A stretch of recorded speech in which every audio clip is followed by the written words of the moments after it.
আমি অপশন দিই, হ্যাঁ। বলেন।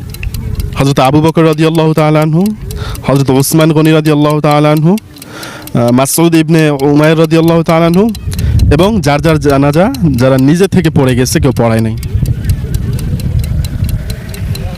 না, আমার তো জানা মতো হযরত আবু বকর রাদিয়াল্লাহু তাআলা আনহু উনি জানাজা পড়াইছেন। জি।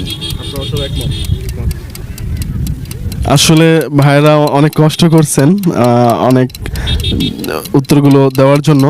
বাকি নবীজি সাল্লাল্লাহু আলাইহি ওয়াসাল্লামের জানাজা কোনো ব্যক্তি জামাতভাবে পড়ায় নাই, মানে ওখানে লাশ রাখা ছিল বা দেহ মোবারকটা রাখা ছিল, যার যার নিজ থেকে জানাজা পড়ায় গেছেন। যদি নবীজির জানাজা কেউ পড়াইতো তাহলে তার মাকামটা নবীজির উপরে চলে যাইতো। আমি কি বুঝাইতে পারছি? জি জি জি। মূলত নবীজির জানাজা যার যারটা নিজে নিজে পড়ে গেছে। জি, আপনাদেরকে অসংখ্য ধন্যবাদ ভাই আমাদের এই চ্যানেলে অংশগ্রহণ করার জন্য, এবং ভালো থাকবেন, আমাদের জন্য দোয়া করবেন। জি।